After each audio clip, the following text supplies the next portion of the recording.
Bienvenidos de vuelta a el curso de análisis matemático de Hazer introductorio. Y en esta sección, pues no está como tal incluida en el libro, pero vamos a hablar un poquito para hacer un pequeño paréntesis. Este será un video muy breve y podamos continuar con lo que son demostraciones. Entonces, para poder demostrar necesitamos utilizar una herramienta que permea y aparte es una herramienta normativa de las matemáticas llamada lógica. Entonces, esta va a ser lógica de primer orden, conceptos muy básicos y con este podemos tener más que suficientes herramientas como para empezar a demostrar al menos principales derivaciones de los axiomas de campo.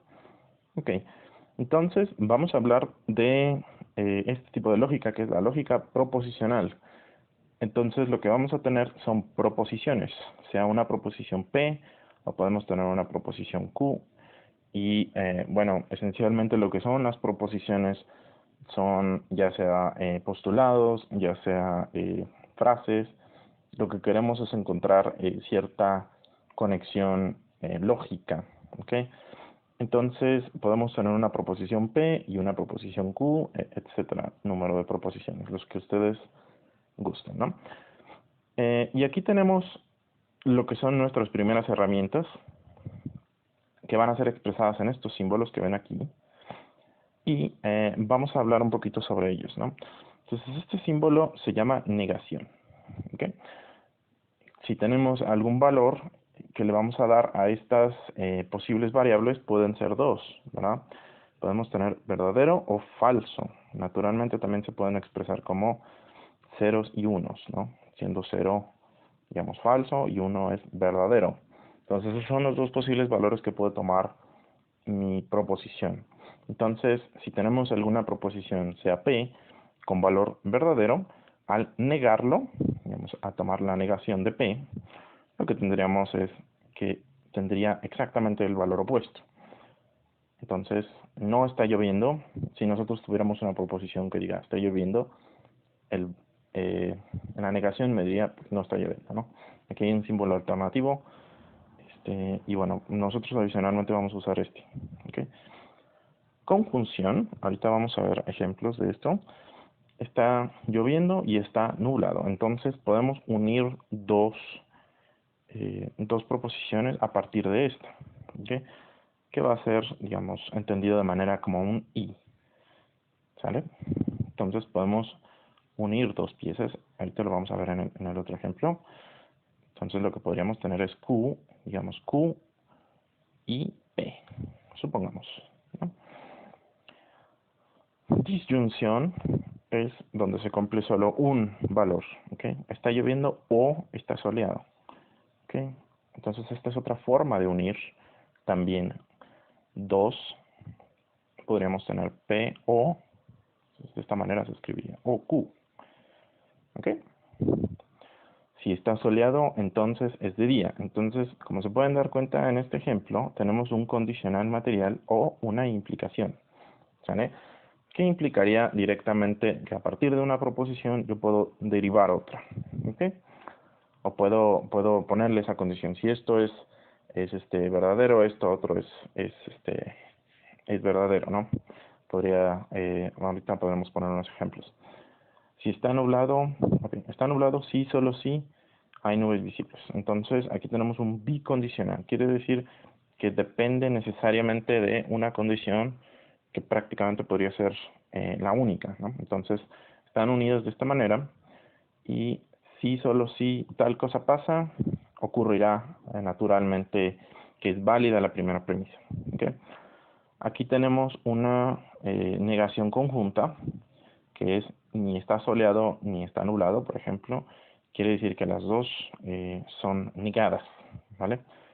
Y aquí tenemos la disyunción excluyente, que, como se pueden dar cuenta, habla de una, pero tiene la sutil diferencia, lo podemos expresar con o bien, de que esta es la condición, ¿verdad? O esto o lo siguiente. Entonces, de esa manera lo podemos observar, ¿vale?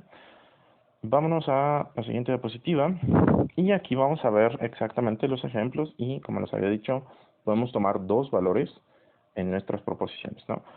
Entonces, de la misma manera, si yo tengo una proposición A, la negación de A será el valor opuesto. Si yo tengo una proposición A con el valor F, el valor sería el opuesto, ¿ok? Recuerden que pueden escribir o verdadero o falso, o pueden escribir 0 y 1. ¿Okay? Bueno, hablando de un orden, pues sería 1,0, ¿no? Pueden escribir esto también. Podemos tener una conjunción, que es lo que habíamos hablado previamente. ¿Ok? Entonces, la conjunción, vemos que es una especie de y, o sea, es una forma de incluir dos proposiciones. ¿Ok? Entonces, para estas, pues lo que vamos a necesitar es que las dos sean verdaderas, ¿cierto? Es prácticamente el único requerimiento que necesitamos, ¿no? Es este o este, ¿sí? Bueno, en este caso se leería y, ¿vale? Entonces, si mis dos variables son de valor positivo, pues obviamente tendría esta conjunción como verdadera. Aquí tengo una disyunción, como les había dicho, quiere decir que es un valor o es el otro. ¿Ok? Entonces, como se pueden fijar, esto es más abierto, ¿no? Puedo decir que estos tengan un valor verdadero y este tenga un verdadero, ¿no? Entonces, en un ejemplo, pues podemos poner P o Q. En realidad, uno solo tendría que tener un valor verdadero para que sea verdadero lo que estoy diciendo. O está lloviendo o está nublado.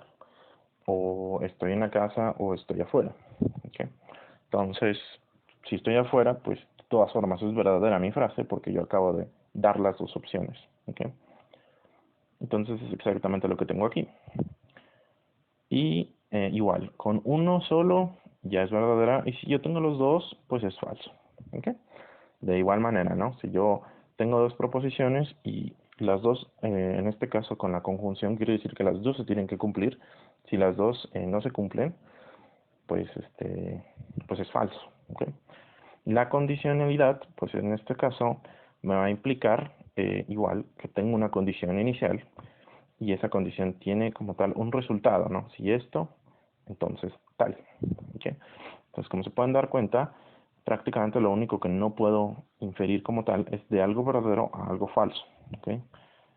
Entonces, ya en un ejemplo un poquito más avanzado, le llamaríamos eso en silogismos, que es una falacia. ¿Okay?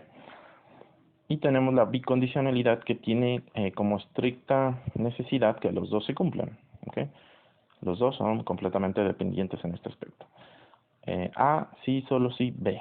¿Okay? Entonces, en este caso, pues, tengo esta condicionalidad que me incluye a los dos. ¿Sale? Entonces, como aquí tengo, se pueden fijar los dos valores, uno es falso si el otro es falso, o uno es verdadero si el otro es verdadero, ¿no? Aquí los tengo unidos a los dos de una misma manera. ¿Vale? Y vamos a hablar un poquito sobre las inferencias. En este caso, estos son al menos de las primeras formas de silogismo que veremos. Y estos silogismos, como se pueden dar cuenta, son una combinación de estos operadores lógicos y las proposiciones.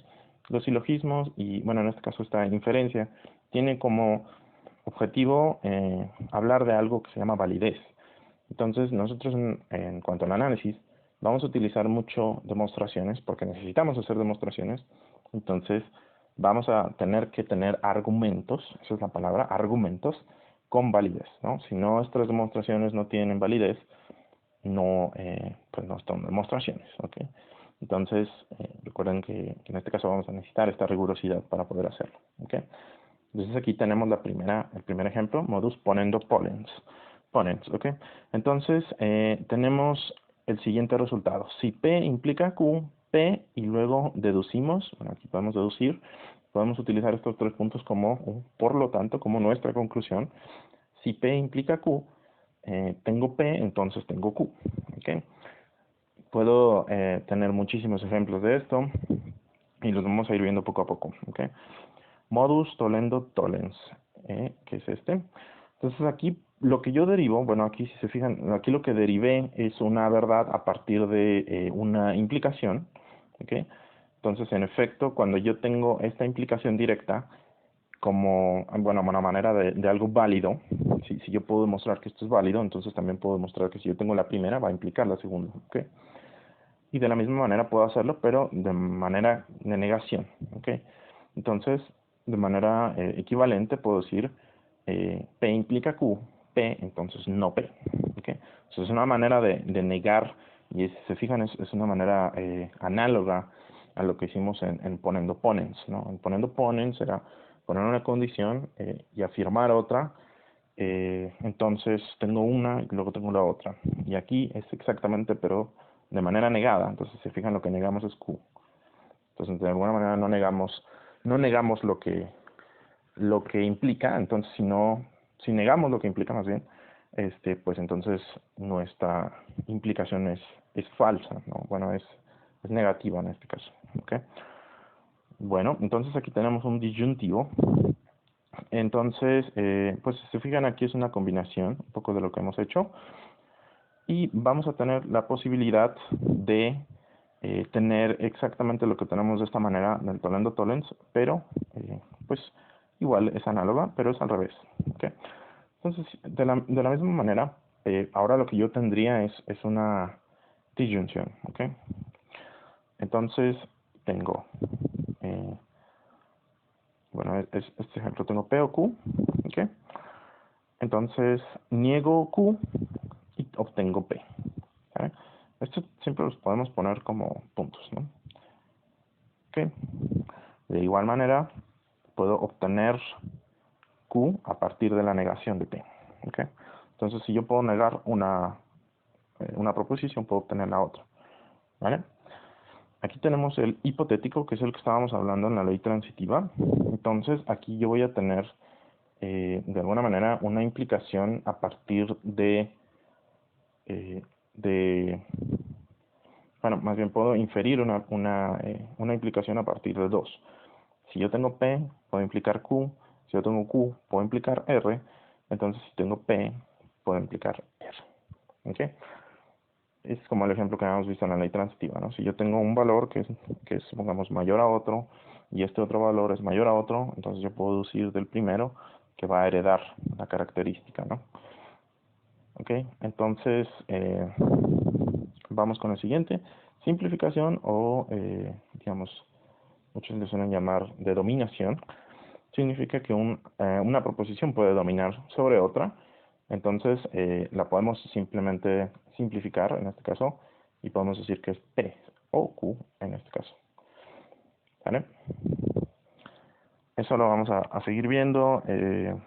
Podemos ver también, esto lo vamos a ir discutiendo, que en realidad pues una proposición puede ser más dominante en este caso, ¿no? Va más fuerte que algunas otras, y esto pues lo vamos a ir infiriendo a partir de demostraciones, ¿ok? Y aquí tenemos las leyes de adición. Si se fijan, aquí lo que estamos haciendo es añadiendo.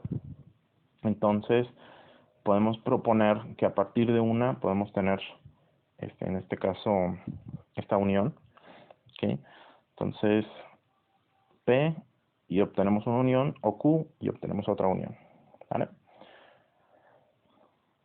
Y al final tenemos la conjunción, ¿vale? Muy bien, entonces podemos tener de manera análoga la forma de añadir, pero pues con nuestro otro operador, ¿verdad? Y pues prácticamente eso es todo en este aspecto. Vamos a observar, ya para finalizar, las leyes, ¿ok? Entonces, estas van a ser leyes lógicas bastante repetidas durante el curso y pues, durante todo su camino por las matemáticas, ¿no? Entonces, la doble negación, esta va a ser la primera, va a ser exactamente igual a la proposición inicial. Ajá. Que pues en efecto sería lo mismo que negarlo dos veces. Entonces, si niego el mismo valor, si yo nego un valor, pues obtendría el otro. Supongamos, si yo tengo un valor positivo, si yo tengo un verdadero, al negarlo, pues lo haría falso, y al negarlo otra vez lo haría verdadero de nuevo. Entonces siempre tendría el valor de P. Aquí tengo igual las conmutativas, ¿okay? Quiere decir que puedo intercambiar mis proposiciones, y pues eso también lo podemos notar que al tener dos proposiciones, supongamos al tener el I o el O, lo que nosotros teníamos es que los dos se tienen que cumplir en el I, y realmente no va a importar el orden, y en el O tampoco, ¿verdad? Puedo tener la primera y la segunda de manera intercambiada, ¿no? Si se fijan, esto es exactamente lo que veíamos en la conmutación en los axiomas de campo. ¿Okay? Y aquí pues podemos tener exactamente la asociatividad. ¿Sabe? De la misma manera en la que podemos inferirlo análogamente con las leyes conmutativas, ¿cierto? Y aquí pues lo que tendríamos es que a partir de 2 podemos incluir otra y podemos intercambiarla. ¿Sabe? Y el resultado va a ser el mismo. Y en las distributivas lo que tendríamos es una combinación de estos operadores, del i y el o, y podemos notar que podemos intercambiarlos de esta manera, de tal manera en la que no se afectan. Entonces tenemos la posibilidad de tener la distributividad de la misma manera, esa manera análoga, que es lo que tenemos, por ejemplo, en los axiomas de campo con la distributividad de los números. ¿Okay? Entonces, en este caso, pues podemos tener algún, ya sea i u o, por fuera de alguna operación. Si se fijan, siempre tiene que ser contraria, y lo que obtendríamos es exactamente la distribución de P. Si se fijan, P aparece aquí y P aparece acá, aquí y acá. ¿Okay? Pero pues es una forma de intercambiar los conmutadores. Bueno, en este caso los operadores, ¿no? Y aquí tenemos las leyes de Morgan, que van a ser bastante importantes, o al menos las principales. Entonces, en las leyes de Morgan lo que tenemos es el operador de negación. Este va a ser exactamente el mismo que este, como lo habíamos definido al principio. Aquí, voy a dibujarlo otra vez. Aquí. Ok, no quiere. Así. X. Y pues lo único que tendríamos es, de la misma manera, la distribución, digamos, del operador de negación, ¿ok? Pero vemos que intercambia, ¿vale? Entonces, exactamente lo mismo para la otra ley de Morgan, ¿ok? Entonces el chiste es ir combinando todas estas leyes. Van a ver que en realidad son mucho más notorias y mucho más obvias de lo que parecen a simple vista, y bastante intuitivas, de hecho. ¿Okay? Entonces, este nada más es una pequeña introducción. Vamos a ir viendo más de esto, pero pues esto es lo que quiero usar para que podamos entrar a las primeras demostraciones que haremos. ¿Okay? Y bueno, pues nos vemos en el próximo capítulo.